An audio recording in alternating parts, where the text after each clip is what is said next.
Hello, my amazing students out there. So you are in section 9, lecture 3. So I really want you to pass the exam, okay? And we will be doing it. So in this section, we're going to cover the first section, fundamentals of testing, and one by one.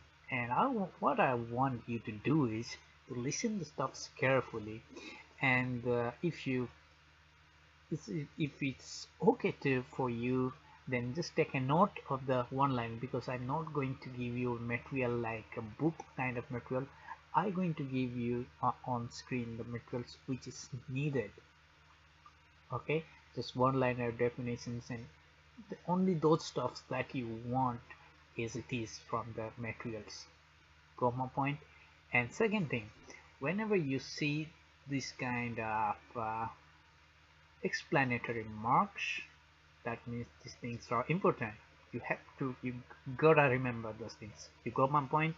Okay, then let's start with the first chapter, fundamentals of testing. Why testing is necessary, why we need it, why we need to test it. Come on, this is a dumb question, right?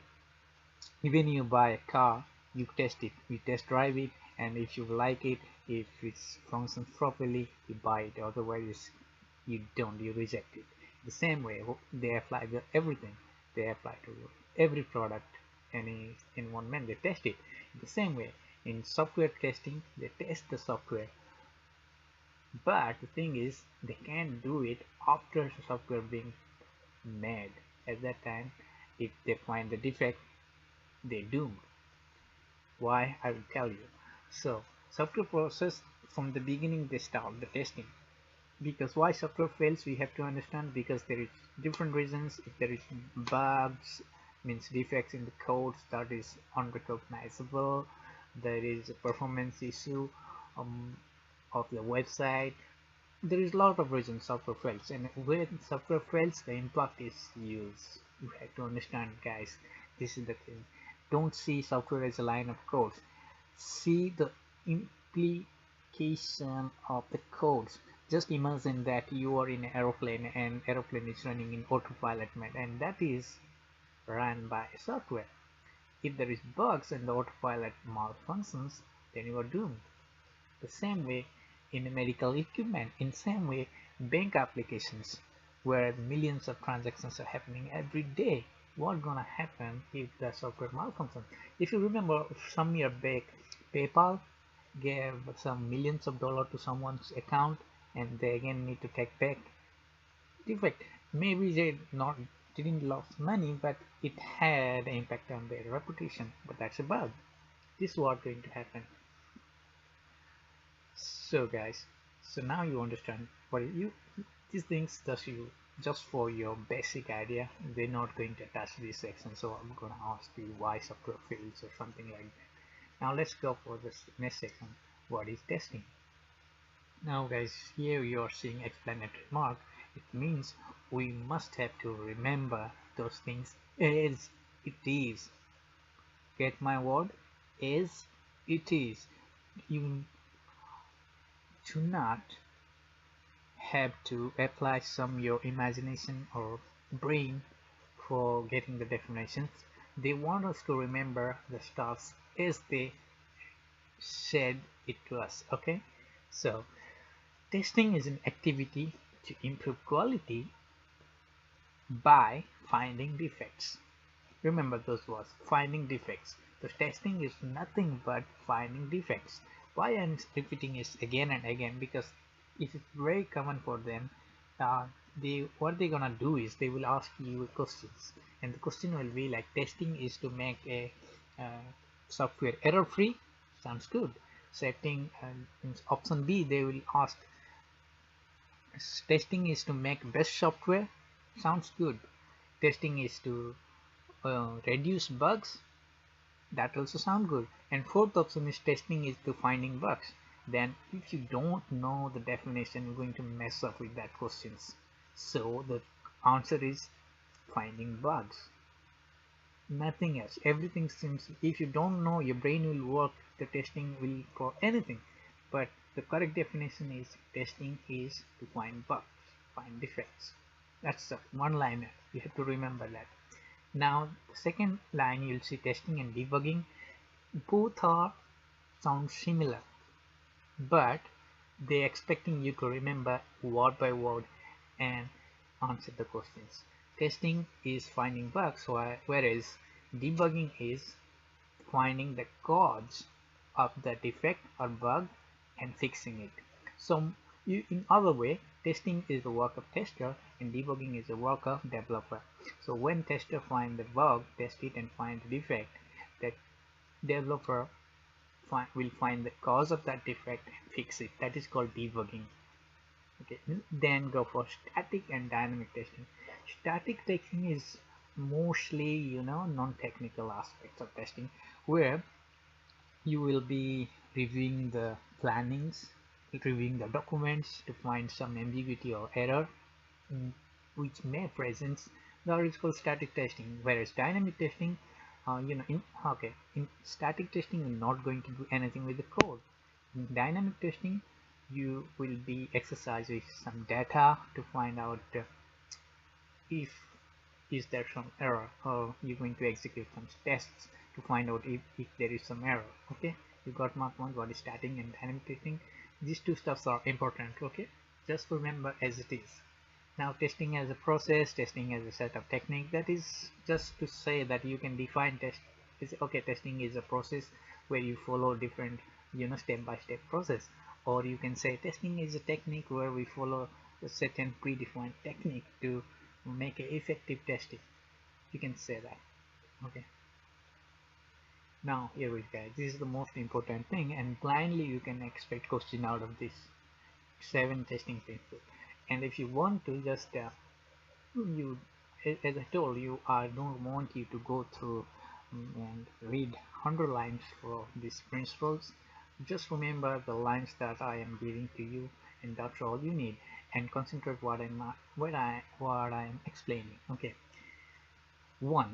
principle 1 is testing shows the presence of bugs. Again, the same thing, guys. They're saying it, they're making it very clear that testing is only finding bugs.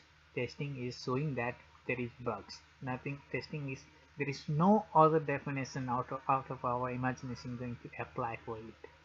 Testing means finding bugs, or showing, or to say that bug is there. Okay, now 2, exhaustive testing is impossible. What they want to say us here, that you cannot test all the test cases for a software. For example, I will say you test a plus b is equal to c.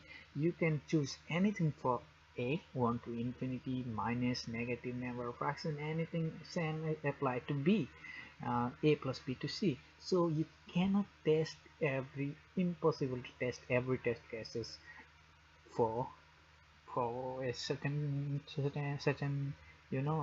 condition or certain case. That's what they're saying. So you cannot test every possible combination of test cases for a certain code or certain case. Got my point? That's what they want to say. Just remember, exhaustive testing is impossible. Now early testing, what they say, for example, now you're reviewing in static testing technique, you are reviewing the documents. If you find something ambiguity, that means you find the code so early that you just correct the document and there will be no error in the code. So the cost of rectifying it is very less. If you find the defect in later stages, as the stages progress, the cost of fixing those stuffs going to increase. That's what they're saying. The more in early testing, the principle is saying that the early you find the defect, the less is the cost fixing it. That's what. There is a model called cost escalation model. This showing only the, if you find the if you find the bug early, you have to so it will be less cost to fix it. If you find a requirement stage $1, coding stage $10, so on. If you find a production dollar, the same defect will cost you $1 million to rectify. You got my point? What I saying? Okay. Now guys, principle 4, defect clustering. What is defect clustering is that they want you to find the areas where you expect more bugs. For example, they want, okay, you will find that this section of code is more complex, so I predict that many errors going to come from this area, or these coders are less experienced, though they may going to do lots of you know lots of mistakes, so I am expecting lots of error from this section. So this is called defect clustering, to find out the area or the predict the area before you're going for testing from the area, the predicting the area from where you expecting more defect. That is called defect clustering. Got my point? Now pesticide paradox, guys. Pesticide paradox is the same as like, see, you are taking one antibiotic today, that antibiotic is not going to work after Sunday, you have to take more powerful antibiotic. It's the same thing. The pesticide paradox means what they want us to know, if we are testing the code with certain type of fixed kind of test cases. Okay, so after Sunday the developer will know that okay, these are the test cases they are testing every time. So what they do is they will test their codes with that test cases, and after some, and you will, when you test using the same thing, you will not find any defect. So you must, so what the thing is, if you test with the same test cases again, you're not going to produce any result, or you are not going to find any defect. Got my point? So that you have to change the test cases to make the testing effective. Now testing is context dependent. Context dependent means, guys, is there is not a certain principle that you have to follow in every kind of project.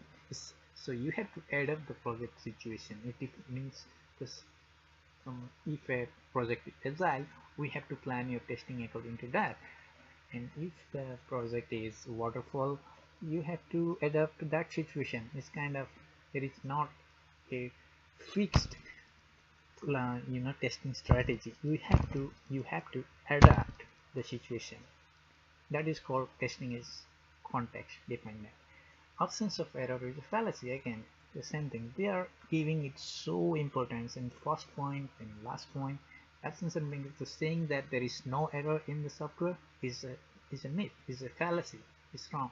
Nothing is 100% perfect, so you can't say that this code is 100% error free. Okay, that's what they want to say. So we are went through 7 principles, guys. I want you to remember word by word these principles. Testing shows the presence of bugs. Exhaustive testing is impossible. Early testing, the early you test, got the bug, the less is the cost. Defect clustering, the pesticide paradox. Testing is a context dependent. Absence of error is a fallacy. Dun. So in next class we're going to go the next section. We will be discussing about the testing processes. That is also very important. So thank you for watching this, and see you in next class. Thank you, guys.